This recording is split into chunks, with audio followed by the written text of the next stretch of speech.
Hello नमस्कार दोस्तों, जैसा कि आप देख रहे होंगे हम लोग का जो भी मैथ आप देख रहे होंगे या जीएस का पार्ट जो देख रहे होंगे, जो बार बार हम लोग वीडियो पे काम कर रहे हैं, बार बार हम लोग अपने स्टूडेंट के लिए जो वर्क कर रहे हैं, क्योंकि 25 जो फरवरी है वो डेट तय हो गया है बिहार दरोगा के लिए। मेंस का जो एग्ज़ाम होने वाला है, बहुत जल्दी एग्ज़ाम लेगा, बहुत जल्दी नियुक्ति कराने वाला है। और उसके बाद जो बिहार एसएससी का भी आप देख रहे होंगे। तो अभी हम लोग बिहार मैथ, वो खास करके जो दारोगा के लिए जो मैथ है, कम से कम 20, 22 या 25 पे प्रश्न पूछे जाते हैं, उस पे ज़्यादा से ज़्यादा वर्क हो रहा है। और ख़ास करके अगर बात कर दिया जाए तो सेट पे, क्योंकि अभी का जो टाइम है आपके पास, ज़्यादा से ज़्यादा सब्जेक्टों का रिवाइज करिए और ज़्यादा से ज़्यादा आप प्रैक्टिस सेट बनाइए, क्योंकि जो लोग भी पीटी कंप्लीट किया है उन लोगों के लिए यही एक मौका है। ज़्यादा से ज़्यादा टाइम दीजिए अपने रिवीजन पे, तभी जाके होगा। इसमें 2 सेक्शन बहुत इंपॉर्टेंट होता है, खास करके अगर मैथ की बात कर दिया जाए तो मैथ में 20, 22 या 25 प्रश्न भी पूछे जाते हैं। और बहुत इंपॉर्टेंट है वो हो जाता है आपका साइंस। साइंस का भी जो एरिया है वो बहुत इंपॉर्टेंट होता है। हम बहुत जल्दी, मतलब आज से ही अगर हम लोग साइंस की बात करें, फिजिक्स, केमिस्ट्री और बायोलॉजी में जो एनसीईआरटी पे आधारित जो क्वेश्चन भाई आपको, मतलब प्रैक्टिस सेट जो है वो हम तुरंत करवाने वाले हैं आपको। तो आप लोग देख सकते हैं यहाँ पे पिछले बार जो एसआई का एग्ज़ाम हुआ था, मुख्य परीक्षा है, मेंस का जो एग्ज़ाम हुआ था 2022 में, 24/4/2022 का ये पेपर है, आप देख सकते हैं। क्योंकि प्रश्न देखने के बाद ही आपको ये पता चलेगा, जैसे आप देखे ही होंगे। तो जो लोग नए नए विद्यार्थी हैं जो अभी पीटी फाइट किए हैं, उनके लिए है कि जो प्रीवियस ईयर में जितने भी सवाल हैं उसको एक बार ज़रूर बना लीजिए, ताकि आपको एक पैटर्न समझ में आएगा। और स्टैंडर्ड का भी ख्याल रखिए, क्योंकि बहुत ही अच्छा स्टैंडर्ड से सवाल पूछे जाते हैं। तो जैसे में हम लोग ये पहला प्रश्न की अगर बात करें तो पहला प्रश्न ही साइंस का दिया हुआ है। जैसे हम पहला प्रश्न की बात करें तो सूर्यास्त एवं सूर्योदय के समय कहता है कि सूर्य का आभासी चपटापन निम्न जो है ये परिघटना किन कारणों से होती है। तो साइंस अगर कोई आदमी अच्छा से पढ़ा होगा तो जरूर बना देगा। यह अपवर्तन के कारण होता है। देखिए, अपवर्तन के कारण सिर्फ बहुत सारे जो कारण है, तो कारण को अगर याद कर लेते हैं, अपवर्तन के कारण, परावर्तन के कारण, विवर्तन के कारण, तो समझिए कि ऐसे ही सवाल पूछे जाते हैं। जैसे अपवर्तन के कारण ये बताया कि सूर्यास्त एवं सूर्योदय के समय सूर्य का जो आभासी चपटापन जो है, ये परिघटना जो होती है उसके कारण होती है, अपवर्तन के कारण होती है। जैसे अपवर्तन के कारण में देखेंगे तो रात में तारों का चमचमाना भी, टिमटिमाना भी, यह अपवर्तन के कारण ही होता है। ठीक है, जैसे इसमें देखेंगे। और कभी कभी आप देखिएगा, कभी कभी ये भी देखिएगा कि जैसे में किसी बाल्टी में अगर सिक्का रख दीजिए या छड़ रख दीजिए, या कभी कभी आप जाते होंगे नदी वगैरह में तो देखते होंगे कि पानी में जो मछली है तो जो वास्तविक गहराई है उससे ऊपर दिखाई देता है। यह भी जो परिघटना और जो कारण है यह आपके अपवर्तन के ही कारण होता है, यह भी अपवर्तन के ही कारण होता है। तो इस तरीके से आपकी तैयारी इस तरीके से होना चाहिए। और बहुत ही सिंपली है, कम से कम 27-28 प्रश्न आपसे पूछे जाते हैं। बहुत ही समझिए कि बहुत ही अच्छे सवाल पूछे जाते हैं आपसे। ठीक है, तो चलिए दूसरा सवाल हम लोग देखते हैं। दूसरा सवाल देखिए, कहता है दूसरा सवाल कि प्रथम विश्व युद्ध के दौरान, कहता है प्रथम विश्व युद्ध के दौरान कौन सा देश 1915 में ब्रिटेन के खिलाफ केंद्रीय बलों में शामिल हुआ। कहता है केंद्रीय बलों में शामिल हुआ, तो ये कंट्री का नाम होता है बुल्गारिया, है ना। ये कंट्री का नाम है बुल्गारिया। ठीक है, तो ध्यान रखिएगा, ऐसे सवाल आपसे पूछे जाएंगे। जैसे में देख लीजिए, प्रथम विश्व युद्ध के दौरान बुल्गारिया वर्ष 1915 में ब्रिटेन के खिलाफ केंद्रीय बलों में शामिल हुआ। ऑटोमन साम्राज्य वर्ष 1914 में शामिल हुआ था। ठीक है, तो बुल्गारिया से ये सवाल जो है आपके प्रथम विश्व युद्ध से संबंधित सवाल पूछा गया। उसी तरीके से हम लोग तीसरा जो ज्योग्राफी का सवाल है ये देख लिए। ज्योग्राफी का सवाल कहता है कि टिहरी बांध, कहता है टिहरी बांध किन नदियों के संगम पर स्थित है ना। यानी कि दो नदियों के बीच में, यानी कि संगम पे, जहाँ पे दोनों का संगम होता है, मेल मिलाप होता है, उसी के किनारे कहता है किन 2 नदियों के बीच टिहरी बांध है स्थित है। तो ये देखिए आपका आंसर ए हो जाएगा। भागीरथी और भिलांगना नदी के संगम पर टिहरी बांध का निर्माण किया गया। ठीक है, भागीरथी और भिलांगना टिहरी बांध भागीरथी और भिलांगना नदी के संगम पर स्थित है। अगर स्टेट की बात करें तो यह स्टेट उत्तराखंड में है। हो सकता है डिस्ट्रिक्ट भी आपसे पूछ दे तो गढ़वाल जिला में हो जाएगा टिहरी बांध। ठीक है, इस तरीके से तैयारी करिएगा, आपको ज़्यादा फायदा होगा। चलिए अगला सवाल हम लोग देखते हैं। ये सवाल है, किसी अर्धचालक का ताप बढ़ाने पर उसकी प्रतिरोधकता क्या होती है? बढ़ती है कि घटती है कि समान रहती है, या पहले बढ़ती है या फिर घटती है? ठीक है, तो इसका देखिए कहता है किसी अर्धचालक का ताप बढ़ाने पर उसकी प्रतिरोधकता जो है वो घट जाती है, घटने लगती है, घटती है। इसका आंसर क्या हो जाएगा? इसका आंसर बी हो जाता है। ठीक है, इसका आंसर बी हो जाएगा। जैसे में आगे हम लोग देखेंगे इसको, है ना। देखिए किसी अर्धचालक का ताप बढ़ाने पर उसकी प्रतिरोधक क्षमता जो होती है ना, घटती है, जिसके कारण इसकी चालकता बढ़ती है। प्रतिरोधकता का मात्रक ओम होता है, उसे याद रखिएगा। और ये सवाल आपका रीजनिंग का है। पांचवा जो सवाल है वो रीजनिंग का हो जाता है। ठीक है, हम लोग स्पेशल ही मैथ और रीजनिंग का क्लास स्टार्ट किए हैं, और जितना भी इसका मैथ और रीजनिंग का होगा उसका डिस्कशन मैथमेटिक्स के जो टीचर हैं उनके माध्यम से आपको करा दिया जाएगा। जैसे दूसरा भी आप देखते हैं, छठा नंबर सवाल भी है, ये सीधे सीधे मैथ से सवाल पूछा गया है ना। अगला हम लोग देख लेते हैं यहाँ पे। जैसे 7 नंबर भी है, 7 नंबर सवाल भी देखेंगे। ऐसे 11 नंबर आज हम लोग का डिस्कशन हुआ, आप देखे होंगे। ठीक है, इसी पे आधारित यानी न्यूनतम संख्या भी ये करवाया गया है। ठीक है, ये 8 नंबर सवाल चलिए हम लोग देखते हैं। ये देखिए मॉडर्न इंडिया से पूछा हुआ सवाल है। कहता है कि 1799 में तो मैसूर से संबंधित हमेशा एक सवाल रहता ही रहता है। इसलिए मैसूर जो है हैदर अली और टीपू सुल्तान के बीच में, और देखिए जो 4 संधि हुआ, 4 युद्ध हुआ, उसके बारे में ज़रूर याद रखिएगा, क्योंकि यहाँ से सवाल बहुत ज़्यादा पूछे जाते हैं। कहता है 1799 में टीपू सुल्तान की मृत्यु के उपरांत मैसूर का राजा किसे बनाया गया? मैसूर का राजा किसे बनाया गया? इसका आंसर सी हो जाएगा, कृष्णराज तृतीय को बनाया जाता है।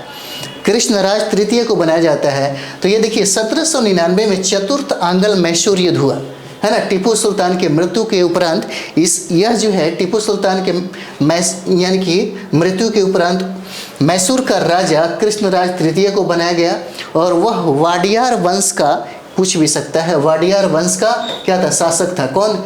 कृष्णराज तृतीय, यह था वाडियार वंश का। ठीक है, वाडियार वंश का शासक था, ये पूछा जा सकता है आपसे। ठीक है, अगला सवाल देखिए, क्वार्ट्ज का रासायनिक नाम क्या है? ये आपके केमिस्ट्री का सवाल है। पूछ रहा है कि क्वार्ट्ज का रासायनिक नाम क्या है। ये आपका केमिस्ट्री का सवाल हो जाता है ना। तो यहाँ पे देखिए इसका आंसर हो जाएगा सोडियम सिलिकेट हो जाएगा, है ना। इसका आंसर ए हो जाएगा, सोडियम सिलिकेट हो जाएगा। जैसे क्वार्ट्ज का रासायनिक नाम सोडियम सिलिकेट Na2SiO3 हो जाएगा, ये भी याद रखिएगा। हो सकता है कभी कभी रिपीट भी पूछा जाए, लेकिन ऐसा संभावना नहीं बनता है, बट याद रखिएगा। कहता है कि प्रत्येक राज्य से राज्यसभा के लिए चुने जाने वाले सदस्यों की संख्या किस अनुसूची द्वारा निर्धारित की जाती है? यह पॉलिटी का सवाल है ना, पॉलिटी का सवाल है, और यह चौथी अनुसूची में इसका वर्णन किया गया है। अनुसूची में देखेंगे 1 से लेकर के जो 12 तक है उसको जरूर याद कर लीजिएगा, इससे सवाल आपसे पूछे जाते हैं, है ना। चलिए अगला देखते हैं हम लोग।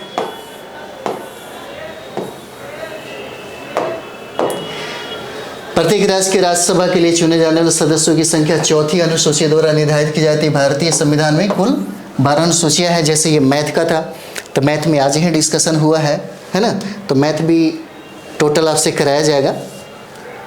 और देखिए अगला सवाल हम लोग का है 12 नंबर सवाल। 12 कहता है कि जालियांवाला बाग की घटना किस वर्ष में घटित हुई है ना। किस वर्ष में घटित हुई है जालियांवाला बाग की घटना? तो जालियांवाला बाग देखिए 13 अप्रैल 1919 को यह घटना घटा, अमृतसर पंजाब में हुआ था। ठीक है, जालियांवाला बाग घटना किस वर्ष में घटित हुई, ये सवाल डायरेक्ट पूछ रहा है, फैक्ट है 1919 में हो जाएगा। डेट कभी अगर पूछे तो 13 अप्रैल 1919 हो जाएगा। ठीक है, और यह अमृतसर यानी कि पंजाब के क्षेत्र में घटना घटा। उसके बाद देखिए बांग्लादेश एक स्वतंत्र राष्ट्र कब बना? पूछा गया है बांग्लादेश एक स्वतंत्र राष्ट्र कब बना, तो यह हो जाएगा 1971 में। इसका आंसर डी हो जाएगा। ठीक है, इससे पूर्व यह पूर्वी पाकिस्तान के रूप का भाग था। ठीक है, पूर्वी पाकिस्तान का यह भाग था। ठीक है, और यह स्वतंत्र राष्ट्र 1971 में बना। ठीक है, स्वतंत्र राष्ट्र 1971 में बनता है, याद रखिएगा। अगला सवाल है, निम्नलिखित में से किसमें चांदी नहीं है ना? निम्नलिखित में से किसमें चांदी नहीं है? यह आंसर आपका जर्मन सिल्वर हो जाता है। आंसर सी हो जाएगा। जर्मन सिल्वर एक मिश्र धातु है जिसमें तांबा, निकेल, जस्ता पाया जाता है, यह भी याद रखिएगा, है ना। जैसे जर्मन सिल्वर में है क्या क्या, तो यहाँ पे हो जाएगा तांबा, ठीक है, निकेल हो जाएगा और जस्ता हो जाता है। पूछा जा सकता है किसके सम्मिश्रण से इसका निर्माण हुआ, और यही सवाल है, पूछ दिया कि इसमें चांदी नहीं होता। किसमें चांदी नहीं होता? बाकी सब में देखिएगा चांदी की मात्रा पाया जाएगा। और यही जर्मन सिल्वर जो है उसमें चांदी की मात्रा नहीं पाया जाता। ये मिश्रण तो है, मिश्र धातु है, लेकिन इसमें तांबा, निकेल और देखिएगा जस्ता का मिश्रण पाया जाता है, लेकिन चांदी नहीं पाई जाती। अगला सवाल 15 नंबर सवाल देखेंगे हम लोग। कहता है कि निम्नलिखित में से कौन सा एंजाइम मानव शरीर में स्टार्च के पाचन से संबंधित है? स्टार्च के पाचन से संबंधित है, तो ये हो जाएगा एमाइलेज हो जाता है। एमाइलेज जैसे देखेंगे, एमाइलेज एंजाइम जो स्टार्च के पाचन संबंधित जो अग्न्याशय रक्त का एक भाग है। एमाइलेज स्टार्च का अपघटन करके उससे ग्लूकोज में क्या करता है? परिवर्तित कर देता है। ठीक है, यह आपके बायो का सवाल हो जाता है, यह आपका बायो का सवाल होता है। हालांकि फिजिक्स को केमिस्ट्री और बायो जो है उसमें ऐसा नहीं कि बायो से सबसे ज़्यादा सवाल पूछा जाएगा, कभी कभी ज़्यादा भी रहते हैं, कभी कभी यानी कि समझिए कि औसत में भी सवाल पूछे जाते हैं। इसलिए तीनों पे अच्छा से ध्यान देने की ज़रूरत पड़ती है। यहाँ हम लोग देखेंगे 16 नंबर सवाल हो जाता है, यह मैथ का सवाल हो जाएगा, और 17 नंबर भी है, ये भी आपको मैथ से ही संबंधित है। ये टोटल का हम आपको तुरंत ही करवा देते हैं। उसके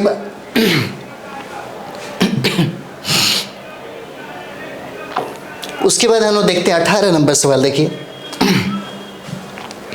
कहता है हमारे देश में निम्नलिखित में से कौन सी गेहूं की अर्धवावन एवं उच्च उत्पादन वाली किस्म है?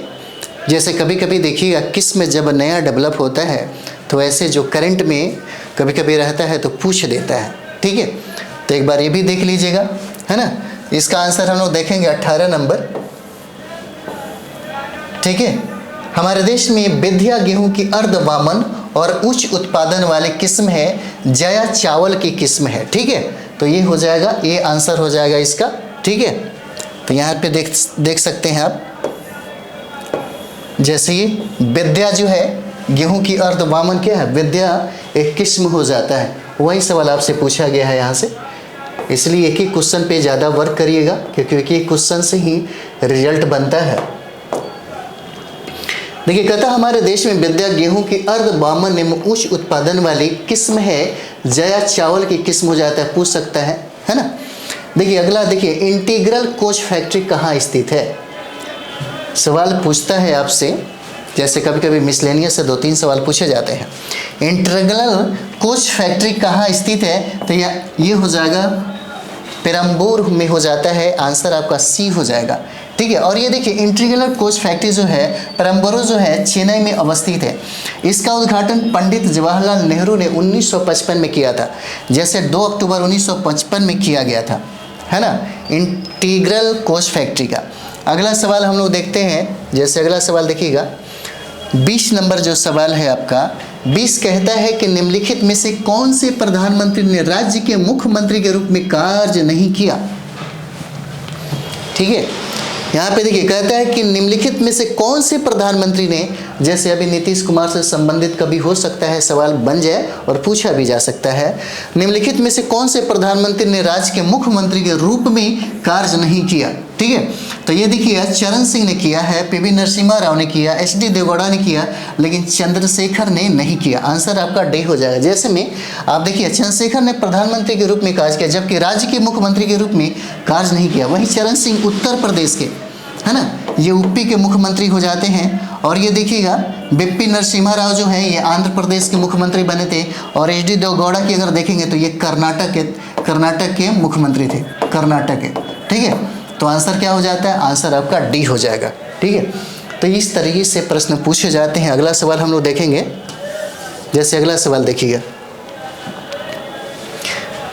क्लोरोजैनिलॉन तथा टर्पिनोलॉन का मिश्रण किस रूप में कार्य करता है? कहते हैं किस रूप में कार्य करता है, तो यह रोगाणुरोधक हो जाएगा, इसका आंसर ए हो जाता है। ठीक है, तो ये देखिए क्लोरोलाइजोजिन और टर्पिनोलॉन का मिश्रण रोगाणुरोधक एंटीसेप्टिक का काम करता है। ठीक है, और अगला देखिए, ये सवाल भी है आपको मैथ से ही पूछा गया है, 22 नंबर सवाल देखेंगे हम लोग। ठीक है, और अगला सवाल हम लोग देखेंगे जो बायो से सवाल पूछा गया है ना, 23 नंबर सवाल देखिए। 23 में है कि कौन सा जीवाणु बैक्टीरिया दूध को दही में परिवर्तित करता है ना? कौन सा बैक्टीरिया दूध को दही में परिवर्तित करता है? तो ये हो जाएगा लैक्टिक एसिड बैक्टीरिया। आंसर ये हो जाएगा लैक्टिक एसिड बैक्टीरिया हो जाता है। दूध से दही का निर्माण जीवाणु के द्वारा किया जाता है। ठीक है, जीवाणु के द्वारा किया जाता है, और यह क्रिया लैक्टिक एसिड बैक्टीरिया द्वारा किया जाता है। ठीक है, इसलिए आंसर क्या हो जाएगा? ए हो जाता है। बायो में ऐसे सवाल पूछे जाते हैं आपसे।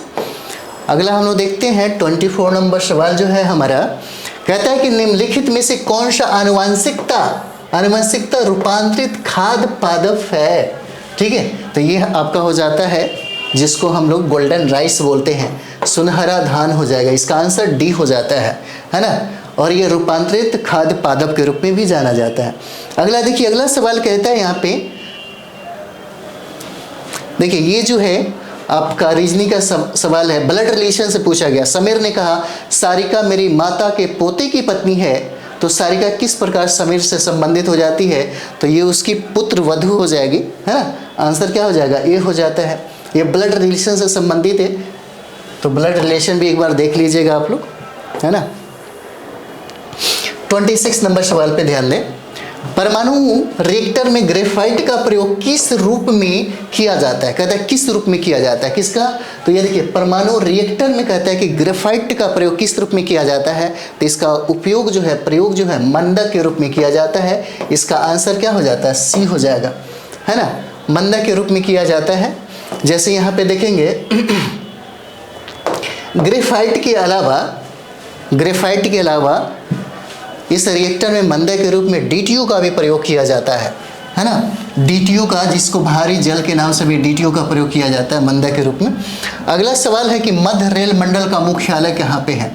जो जोन है अधिकतर, तो जोन से भी कभी कभी सवाल पूछे जाते हैं, इसलिए जितना भी जोन है एक मैप की या एटलस आपके पास होगा तो उस हिसाब से आप चाहें तो कर सकते हैं। मध्य रेल मंडल का मुख्यालय पूछता है कहाँ है, तो मुंबई CST में हो जाएगा। ठीक है, मुंबई CST में। आयरन की कमी से क्या होता है? ठीक है, आयरन की कमी से कौन सा रोग हो जाता है? तो रोग बहुत इंपॉर्टेंट है, क्योंकि अगर बायो आप पढ़ रहे हैं तो जो डिजीज है उसको ज़रूर पढ़िएगा, और जो विटामिन्स है उसको भी पढ़ना बहुत इंपॉर्टेंट है। किस विटामिन्स की कमी से कौन सा रोग हो जाता है? जैसे पूछ दिया आयरन की कमी से कौन सा रोग होता है, क्या हो जाता है? यह एनीमिया हो जाएगा, खून की कमी हो जाता है इससे। ठीक है, बहुत सारे महिलाओं को देखिएगा आयरन की कमी ही हो जाता है। आयरन की कमी से शरीर में रक्त की कमी हो जाती है, जिसे रोग विज्ञान की एनीमिया कहा जाता है ना।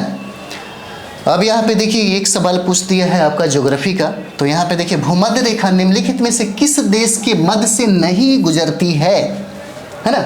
भूमध्य रेखा, तो भूमध्य रेखा देखिएगा ये सिर्फ भारत से, इसमें ऑप्शन के हिसाब से भारत से नहीं गुजरती। बाकी आप देखिए ब्राज़ील, सोमालिया और केनिया जो है यहाँ से ये गुजरती है। ठीक है, जैसे भूमध्य रेखा में आप देख सकते हैं ये तीनों जो है इसी को हम लोग बोलते हैं भूमध्य रेखा। और ये हो जाएगा, ये आपका मकर रेखा हो जाता है, ये कर्क रेखा हो जाएगा सर, कर्क रेखा। और नीचे जो है दक्षिण साइड, दक्षिण में जो आपका है ये आपका मकर रेखा हो जाएगा। ठीक है, और इसी के बारे में पूछा जा रहा है, इक्वेटर के बारे में, 0 डिग्री अक्षांश के बारे में, है ना। चलिए अगला हम लोग देखते हैं,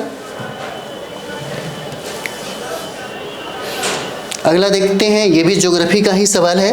और आपके इंडियन ज्योग्राफी से सबसे ज़्यादा सवाल पूछे जाते हैं और विश्व के ज्योग्राफी से लगभग 3-4 ऐसे ही सवाल पूछे जाएंगे और ख़ास करके पॉलिटिकल से रहेंगे या फिजिकल एका दुका उसमें रहेगा। सबसे ज़्यादा सवाल आपके फिजिकल से इंडियन ज्योग्राफी में सवाल पूछे जाते हैं। जैसे में देखिए, जोग जलप्रपात कहाँ स्थित है, ये सवाल है आपसे, और यह हो जाएगा आपके शरावती नदी पे, है ना। जोग जलप्रपात जो है शरावती नदी पर है, और अगर राज्य के बारे में अगर पूछ दे तो यह कर्नाटक राज्य में स्थित हो जाता है, ठीक है, कर्नाटक में।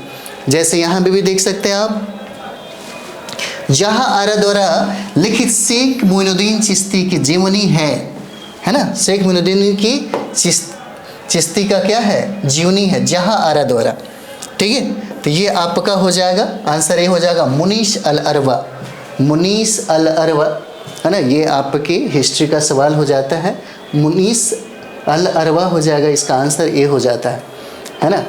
अगला सवाल हम लोग देखेंगे मॉडर्न इंडिया में, क्योंकि मॉडर्न इंडिया से सवाल ज़्यादा पूछे जाते हैं, है ना। तो महात्मा गांधी ने असहयोग आंदोलन को कब वापस लिया, ठीक है। तो कभी कभी डेट भी पूछ देता है, कब वापस लिया, तो यहाँ पे देखिएगा ये आंसर हो जाएगा ए हो जाएगा, फरवरी 1922 में महात्मा गांधी ने असहयोग आंदोलन को कब वापस लिया, है ना।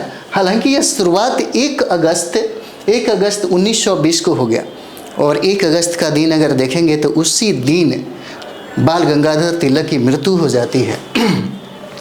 महात्मा गांधी ने असहयोग कब वापस लिया, तो ये हो जाएगा फरवरी 1922 को, ठीक है। अगला देखिएगा, नामदफा राष्ट्रीय उद्यान कहाँ है, तो नामदफा जो है ये भी आपको ज्योग्राफी से ही सवाल पूछे गए हैं, और यह नामदफा अरुणाचल प्रदेश में है, ठीक है, यह अरुणाचल प्रदेश में है, ठीक है। और इसकी स्थापना अगर देखा जाए तो 1983 में हुआ था, और 1807.82 वर्ग किलोमीटर में यह विस्तृत है, नामदफा, है ना। नामदफा जो है अरुणाचल प्रदेश में है, ठीक है। और ये जो नेशनल जो पार्क है, राष्ट्रीय उद्यान है, इसे याद रखिएगा, ज़्यादा फायदा देगा। 35 नंबर सवाल हम लोग देखेंगे, नकाशीदार कांच के लिए निम्न में से किस अम्ल का उपयोग किया जाता है, ठीक है। तो HF हो जाएगा नकाशीदार का, हाइड्रोफ्लोरिक अम्ल जिसको बोला जाता है ना। इसको देखिए, इसको कराने का एक ही मकसद रहा है कि जो मेंस का पेपर देने के पहले मेंस का जो पूछा हुआ जो सवाल है उसका मूल्यांकन करना बहुत ज़रूरी है ना। और विद्यार्थियों को ये 2-4 जितने भी सवाल पूछे गए हैं मेंस में, उसको ज़रूर एक बार ज़रूर सेट बना लीजिए, है ना, मूल्यांकन करिए, क्योंकि सवाल ऐसे ही पूछे जाते हैं। थोड़ा सा स्टैंडर्ड इस बार हो सकता है बेहतर भी हो, तो कम से कम अगर रिवीजन बार बार करते हैं तो आपका सवाल नहीं छूटेगा, और हर प्रश्न पे कम से कम कोशिश करिए मेहनत करने का, ठीक है। तो देखिए, इसको हम लोग HF जो है हाइड्रोफ्लोरिक अम्ल कहते हैं, ठीक है। अगला सवाल देखिएगा, पॉलिटी से सवाल है अगला 36 नंबर, कहता है कि किस संवैधानिक संशोधन अधिनियम के द्वारा राष्ट्रपति के लिए संवैधानिक संशोधन विधेयक पर सहमति देना अनिवार्य किया गया, है ना। तो ये आपका हो जाएगा 24वां संविधान संशोधन होता है, 24वां संविधान संशोधन। और इसमें क्या होता है, कभी कभी क्या होता था कि राष्ट्रपति अपने मन के मुताबिक कुछ काम करते थे, है ना। लेकिन अभी संविधान संशोधन की जो ये लागू किया गया 24वां संविधान संशोधन 1971 में इसको पारित किया गया। अब राष्ट्रपति की मजबूरी हो गया, ये अनिवार्य रूप से उस पर सहमति देंगे ही देंगे, ठीक है, ये अनिवार्य रूप से हो जाता है, ठीक है। यानी कि उनकी शक्तियाँ कहीं ना कहीं थोड़ा सा कम पड़ गया। अगला सवाल है, ये हमारा सवाल आपको ज्योग्राफी से ही है, कहता है कि सोन नदी का उद्गम स्थल क्या है, सोन नदी का। और ये देखिए, ये बिहार का ज्योग्राफी है ना, बिहार के ज्योग्राफी से, इसलिए बिहार के ज्योग्राफी जो है 1, 2, 2, 4 ऐसे ही सवाल पूछे जाते हैं आपसे। ये अमरकंटक हो जाएगा, इसका आंसर क्या हो जाता है, बी हो जाता है। सोन नदी का उद्गम स्थल जो है यही पूछ रहा है, अमरकंटक हो जाएगा, ठीक है, अमरकंटक हो जाता है। चलिए अगला देख लेते हैं हम लोग।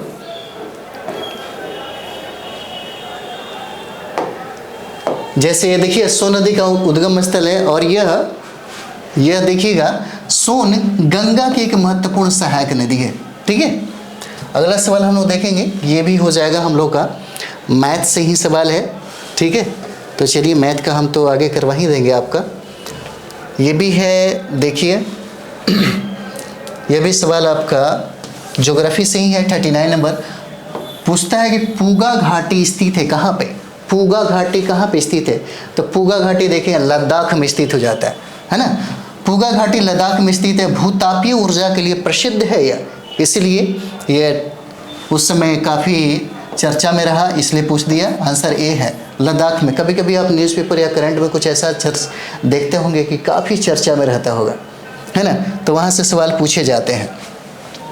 चलिए अगला हम लोग देखेंगे, इसमें 40 नंबर सवाल देखिएगा। और 40 जो है, 40 से आपके इतिहास से संबंधित है। कहते हैं कौन सा जनपद 6ठी से 4थी शताब्दी ईसा पूर्व के मध्य सबसे शक्तिशाली महाजनपद बना, है ना, सबसे शक्तिशाली महाजनपद बना।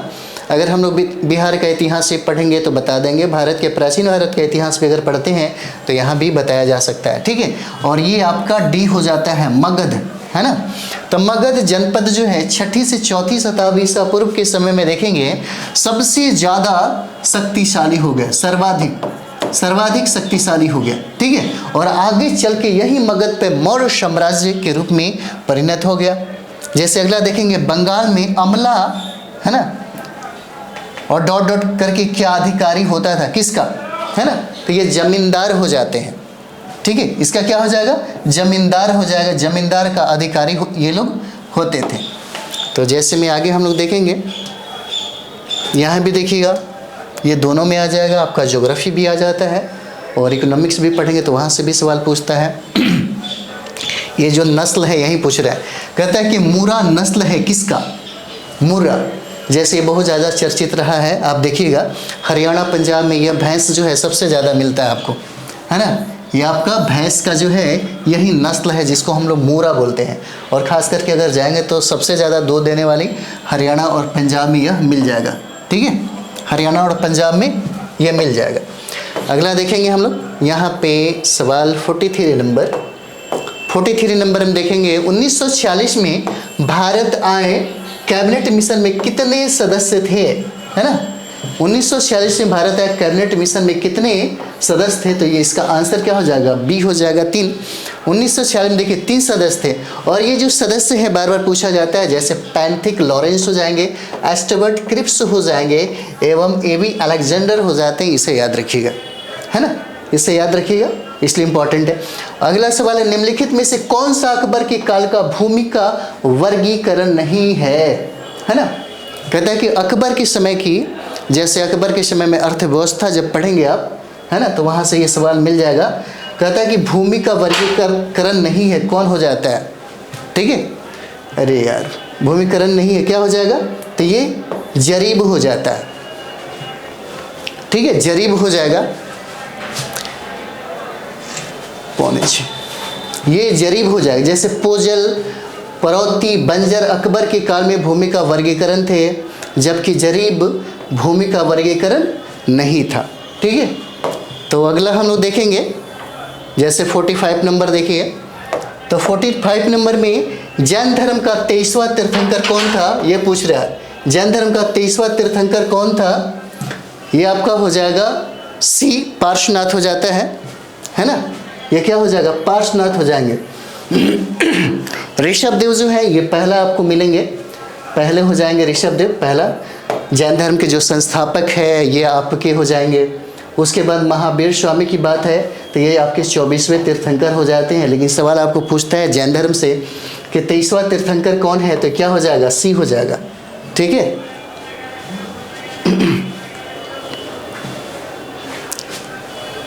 अगला सवाल हम लोग देखेंगे यहाँ पे, सीमा सड़क संगठन की स्थापना कब की गई थी, सीमा सड़क संगठन की स्थापना कब की गई थी, तो ये देखिए 1960 में इसका स्थापना किया गया, ठीक है। 1960 में इसका क्या हुआ, स्थापना हुआ। सीमा सड़क संगठन की स्थापना 7 मई 1960 को हुआ था, ठीक है। अगला हम लोग देखेंगे इसी में, क्योंकि देखिए ऐसे ही प्रश्न आपसे पूछे जाएंगे दरोगा मेंस में, इसलिए जितना फैक्ट है उस पर कमांड कर लीजिए, बहुत अच्छा से तैयारी करिए तभी हो पाएगा। अंकलेश्वर स्थित कहाँ पे है, जैसे ये पूछा जाएगा अंकलेश्वर स्थित कहाँ पे है, तो ये गुजरात में हो जाता है, ठीक है। गुजरात में पेट्रोलियम या खनिज तेल उत्पादन का केंद्र है ये, ठीक है, इसलिए सवाल पूछा गया है। अंकलेश्वर स्थित है और ये सब आपका जो प्रश्न है ये ज्योग्राफी का है। अवध राज्य का अंतिम शासक कौन था? अवध राज्य का अंतिम शासक कौन हो जाता है? तो वाजिद अली शाह हो जाएगा। आंसर क्या हो जाएगा? ए हो जाता है, वाजिद अली शाह हो जाएगा। जैसे इसमें देख सकते हैं अवध राज्य की राजधानी कहाँ थी? लखनऊ थी, है ना। तो क्षेत्रीय जो उस समय उभरा उसके बारे में भी सवाल पूछे जाते हैं, उसके संस्थापक के बारे में भी सवाल पूछे जाते हैं। जैसे यहाँ पे देखेंगे, ठीक है, तो ये आपका हो जाएगा वेग में गतिमान वस्तु की गतिज ऊर्जा k है। यदि वेग को प्रारंभिक वेग के 1/3 गुना घटा दिया जाए तो गतिज ऊर्जा हो जाएगी, है ना। तो ये आपका k/9 हो जाएगा। चलिए अगला हम लोग देखते हैं इसी में। देखिए पंचवर्षीय योजना में कब किसका स्थापना हुआ, कब, तो यहाँ से भी सवाल आपके पूछे गए हैं। इसलिए ये बहुत ही समझिए कि जो भी पंचवर्षीय योजना पढ़िएगा, है ना, तो उसमें क्या क्या हुआ, मुख्य जो घटना है उसको याद रखिएगा। जैसे भिलाई, दुर्गापुर, राउरकेला में इस्पात संयंत्रों का निर्माण किस पंचवर्षीय योजना में हुआ, है ना। पूछेगा आपसे बार बार किस पंचवर्षीय योजना में हुआ, इसका आंसर आपका बी हो जाएगा, द्वितीय में होता है ना। और भिलाई छत्तीसगढ़ में है। अगर भिलाई देखेंगे हम लोग तो भिलाई आपको छत्तीसगढ़ में हो जाता है। और दुर्गापुर जो है ये पश्चिम बंगाल में है, पश्चिम बंगाल में है, ठीक है। और राउरकेला देखेंगे तो राउरकेला कहाँ पे हो जाता है? उड़ीसा में हो जाता है, ठीक है, उड़ीसा में हो जाएगा। उसके बाद हम लोग अगला देखेंगे। 51 नंबर सवाल है, निम्न में कौन सी धातु केवल पराबैंगनी तरंगों की प्रतिक्रिया पर अपने पृष्ठ से इलेक्ट्रॉन उत्सर्जित करती है? तो इसका आंसर क्या हो जाएगा? जिंक हो जाएगा, ठीक है, सी हो जाता है, जिंक। जिंक धातु पर जब पराबैंगनी तरंगों की प्रतिक्रिया होती है तो जिंक के पृष्ठ से इलेक्ट्रॉन का उत्सर्जन होता है, इसे तापीय उत्सर्जन कहते हैं, ठीक है। तो अगला सवाल हम लोग देखेंगे, 52 नंबर हो जाएगा, है ना। ये मैथ ही है, यहाँ पे मैथ ही दिया हुआ है, रीजनिंग दिया हुआ है, ठीक है, मैथ रीजनिंग का सवाल है। चलिए यहाँ पे और भी देख लिया जाए प्रश्न क्या क्या पूछा है। जैसे यहाँ पे देखिए इकोनॉमिक्स का सवाल है, आपसे पूछा जा रहा है इकोनॉमिक्स का सवाल जो है ना। एक मिनट, कहता है कि वर्ल्ड इकोनॉमिक आउटलुक का प्रकाशन निम्नलिखित में से किस संस्थान द्वारा किया जाता है? ठीक है, कहता है कि वर्ल्ड इकोनॉमिक आउटलुक का प्रकाशन निम्नलिखित में से कहता है कि किस संस्थान के द्वारा किया जाता है? तो यह अंतर्राष्ट्रीय मुद्रा कोष के द्वारा हो जाएगा, ठीक है, अंतर्राष्ट्रीय मुद्रा कोष के द्वारा हो जाएगा। IMF के द्वारा प्रकाशित किया जाता है, जिसका मुख्यालय वाशिंगटन DC में है। ये भी सवाल पूछा जाता है, इसका मुख्यालय वाशिंगटन DC में है। चलिए अगला कर लिया जाए फटाफट, टाइम ना बर्बाद किया जाए। वह क्रिया जिसमें एक आर्डिक अधिपादन की तरह एक वृक्ष पर आता है क्या कहलाता है ना। कहता है कि वह क्रिया जिसमें एक आर्किड अधिपादक की तरह एक वृक्ष पर आता है क्या कहलाता है? तो यह सहभोजिता हो जाएगा, ठीक है। क्या हो जाएगा? इसका आंसर बी, सहभोजिता हो जाएगा। देखिए यह उगना जो है सहभोजिता का उदाहरण है। सहभोजिता में एक जाति को तो लाभ होता है लेकिन दूसरी जाति को न लाभ होता है न ही हानि होती है, ठीक है। अगला सवाल है, प्राचीन भारत में वनवासी किस नाम से जाने जाते थे? है ना, वनवासी किस नाम से जाने जाते हैं? या प्राचीन भारत जो इतिहास पढ़ेंगे तो उसी से इसे निषाद के रूप में जाना जाता है। प्राचीन भारत में वनवासी निषाद के नाम से जाने जाते हैं, ठीक है। अगला सवाल हम लोग देखेंगे, भारत के निम्नलिखित राज्यों में से किसमें डेबसा दर्रा स्थित है? और ये सवाल आपका ज्योग्राफी का है ना, 58 में। तो यहाँ पे देखिए यह हिमाचल प्रदेश में हो जाएगा, यह देखिएगा हिमाचल प्रदेश में आपका हो जाता है ना, ये हिमाचल प्रदेश में हो जाएगा। इसका आंसर सी है। जैसे देखिए डेबसा दर्रा हिमाचल प्रदेश के हिमालय क्षेत्र में अवस्थित है। यह कुल्लू और स्पीति के मध्य में, कुल्लू और स्पीति के मध्य अवस्थित है। यह सवाल हो जाता है। अगला देखिए, निम्नलिखित में से किस पादप के परागकण एलर्जी कारक है ना? तो ये पार्थेनियम हो जाएगा। आंसर क्या हो जाएगा? पार्थेनियम हो जाएगा। बायो का सवाल है। पार्थेनियम एक परागकण एलर्जी का कारक पौधा हो जाता है, ठीक है।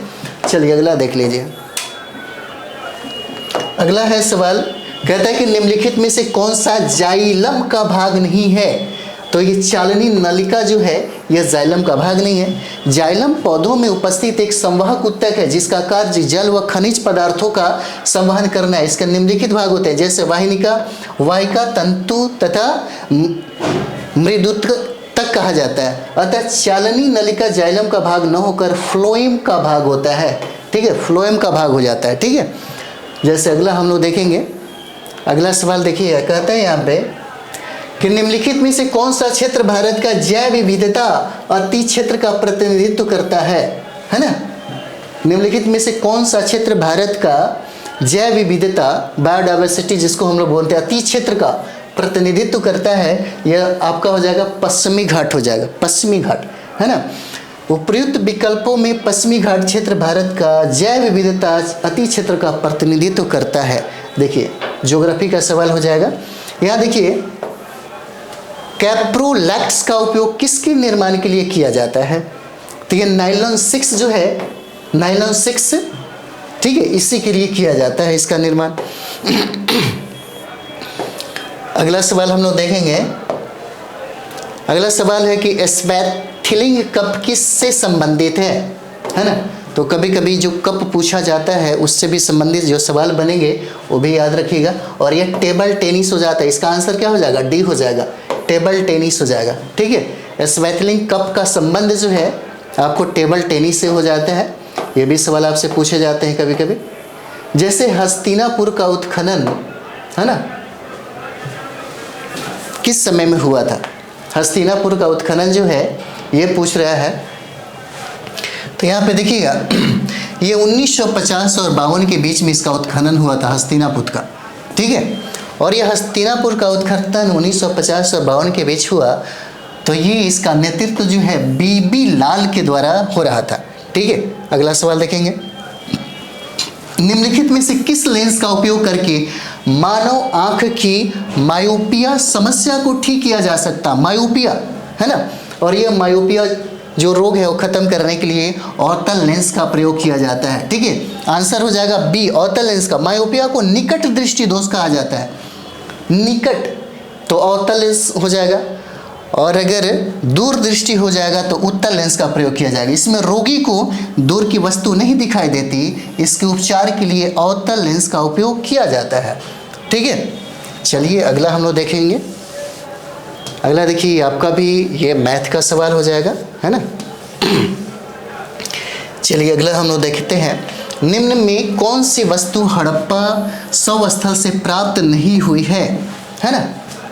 कहता है कि निम्न में कौन सी वस्तु हड़प्पा शव स्थल से प्राप्त नहीं हुई है। तो ये कहता है सूती वस्त्र की प्राप्ति नहीं हुई है। वस्तु हड़प्पा शव स्थल से प्राप्त नहीं हुई है। गहने, ताम्र, शीशा, मिट्टू ये दिया हुआ है। ठीक है, तो अगला हम लोग देखेंगे 68 नंबर सवाल देखिएगा। निम्न श्रेणियों में से कौन सी पश्चिमी घाट का भाग नहीं है। कहता है कि निम्न से कौन सी पश्चिमी घाट का भाग नहीं है। तो ये आपका कामेत हो जाएगा। कामेत पश्चिमी घाट का भाग नहीं है, यह उत्तराखंड में हिमालय का भाग है। ठीक है, यह हिमालय का भाग है। कहता है कि किस वर्ष में केंद्र सरकार ने रेल बजट को आम बजट के साथ मिला दिया, है ना। केंद्र सरकार ने रेल बजट को आम बजट के साथ मिला दिया। कब मिलाया, यह 2017 में मिलाया था। आंसर क्या हो जाएगा, डी हो जाएगा, 2017 में मिलाया। ठीक है, अगला हम लोग देखेंगे 70 नंबर जो सवाल है। 70 नंबर देखिए। 70 नंबर कहता है कि कृष्ण देव राय ने अपनी माता के नाम पर विजयनगर के समीप किस उपनगर की स्थापना किया था। किस उपनगर की स्थापना किया था, तो नागलपुरम हो जाएगा। इसका आंसर डी हो जाएगा, है ना। और यही उपनगर हो जाता है जो कृष्णदेव राय ने अपनी माता के नाम पर रखा था। और ये देखिए अगला सवाल है, एक गैस CO के साथ तो क्रिया करती है परंतु NaHCO3 के साथ नहीं। वह गैस कौन सा हो जाता है, तो CO2, कार्बन डाइऑक्साइड हो जाएगा, है ना। आंसर क्या हो जाता है, कार्बन डाइऑक्साइड हो जाएगा। ठीक है, 72 नंबर आप देख सकते हैं। 72 भी आपका क्या है, रीजनिंग मैथ से सवाल पूछा गया है। ठीक है, और जैसे में ये वाला सवाल हो जाएगा 74 नंबर सवाल हो जाएगा। तो 74 नंबर हम लोग देखेंगे, भारत के नियंत्रण के महालेखा परीक्षक को उसके पद से हटाने की प्रक्रिया नियम किसके समान है ना। भारत के नियंत्रण एवं महालेखा परीक्षक को उसके पद से हटाने की प्रक्रिया नियम किसके समान है, ठीक है। तो ये देखिए, ये आपको उच्चतम न्यायालय के न्यायाधीश के पास ही इसका अधिकार है ना। ये सुप्रीम कोर्ट के जो मुख्य न्यायाधीश है उन्हीं के पास ये अधिकार है। भारत के नियंत्रण महालेखा परीक्षक को उसके पद से हटाने की प्रक्रिया उच्चतम न्यायालय के न्यायाधीश के समान, इसकी नियुक्ति राष्ट्रपति द्वारा अनुच्छेद 148 के अंतर्गत की जाती है। इसको भी देख लीजिएगा, ऐसे सवाल आपसे पॉलिटी में पूछे जाते हैं। शब्द जो है सेरिकल्चर संबंधित है, सेरिकल्चर का संबंध किससे है, तो ये रेशम से है, ये भी देख लीजिएगा। इसका आंसर क्या हो जाएगा, डी हो जाता है, सेरिकल्चर का रेशम से हो जाता है संबंध। उसके बाद देखिएगा, फटाफट हम लोग रिवीजन कर लें। निम्नलिखित में से कौन से विश्व की हानिकारक जलीय खरपतवार है ना। कहता है कि निम्नलिखित में से कौन से विश्व की हानिकारक जलीय खरपतवार है, यह सवाल पूछा जाता है। तो आई चोरनिया इसको कहा जाता है, आंसर ए है, आई चोरनिया कहा जाता है। एक हानिकारक जलीय खरपतवार है, इसे जल कुंभी भी कहा जाता है, जो बिना मतलब के ऐसे ही फैल जाता है। अगला देखिए, निम्न से कौन सा देश सार्क का सदस्य नहीं है ना। तो जो संगठन है, यहाँ से भी सवाल आपसे पूछे जाते हैं, कितना देश है, अभी हाल ही में इसका कहाँ पे समझिए कि ये हुआ, सम्मेलन हुआ, ऐसे भी पूछे जाते हैं आपसे। सदस्य नहीं है तो कौन हो जाएगा, ईरान हो जाता है, ठीक है। ये इसका आंसर सी देखिएगा, तो सी हो जाता है। अब देखिए इसके सदस्यों की संख्या भी देख लीजिए। कहता है कि सार्क में 8 सदस्य है, भारत, पाकिस्तान, भूटान, नेपाल, बांग्लादेश, श्रीलंका, मालदीव, अफगानिस्तान और ईरान सार्क का सदस्य क्या है, इसमें नहीं है, ठीक है। अगला देखिए, कहता है किस मुगल शासक के शासनकाल में मुगल दरबार में चाहर तस्लीम और जबीन बोश लागू किए गए थे, है ना। जबीन बोश लागू किए गए थे और चाहर तस्लीम, और ये हो जाता है आपके शाहजहां के समय में। आंसर क्या हो जाएगा, सी हो जाएगा, है ना। शाहजहां के समय में इसको लागू किया गया था। अगला सवाल देखेंगे हम लोग। अगला सवाल देखिए, कहते हैं कि बौद्ध धर्म में उपदेश देने हेतु किस भाषा का प्रयोग किया जाता था, ठीक है। तो बुद्ध ने उस समय पाली भाषा का ज़्यादा प्रयोग किया, क्योंकि बोलचाल की भाषा थी, ठीक है। और ये मैथ का सवाल हो जाता है। उसके बाद हम लोग देखेंगे, उसके बाद देखेंगे अनुचुंबकीय कार्य जो है, अनुचुंबकीय जो कार्य हो जाता है हम लोग का, है ना।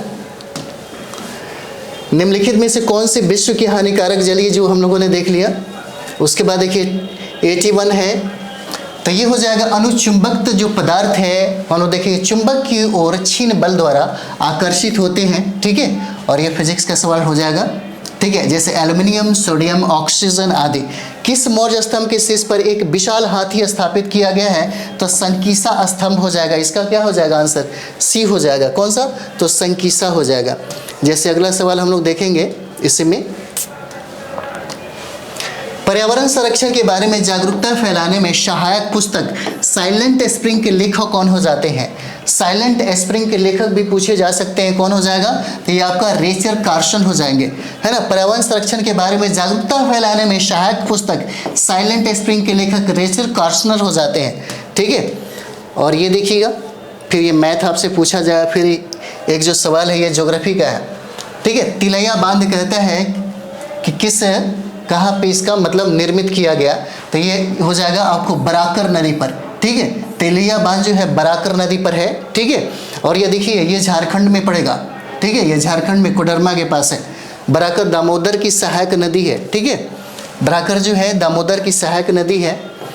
अगला सवाल हम लोग का इतिहास से है, इतिहास से ही है। जैसे देखिए, किस एक्ट के द्वारा भारत में ईस्ट इंडिया कंपनी का व्यापारिक एकाधिकार समाप्त कर दिया गया, है ना। कहता है कि व्यापारिक अधिकार समाप्त कर दिया गया, तो ये हो जाएगा आपका 1813 का जो चार्टर्ड एक्ट था, इसी के माध्यम से इसकी अधिकार जो थी उसको समाप्त कर दिया गया, ठीक है। और यहाँ पे देखेंगे मैथ का सवाल हो जाता है ना।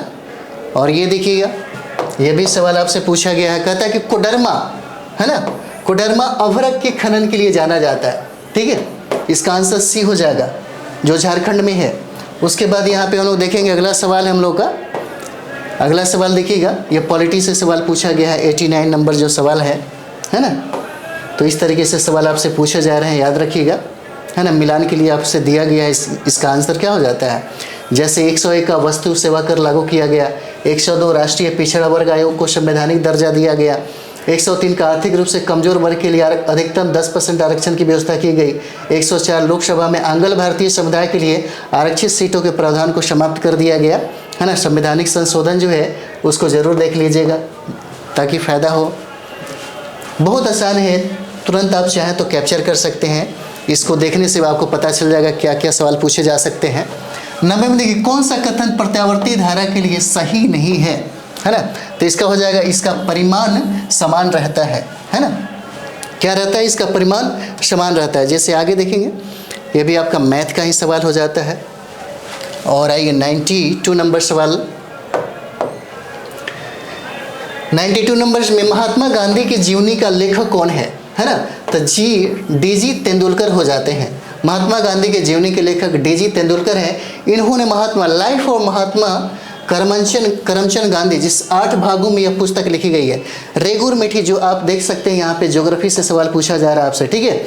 रेगुर मिट्टी इस नाम से भी जानी जाती है, तो इसको काली मिट्टी के नाम से भी जानी जाती है रेगुर मिट्टी को, ठीक है। ये हो जाएगा है ना। काली कपासी मिट्टी भी इसको कहा जाता है।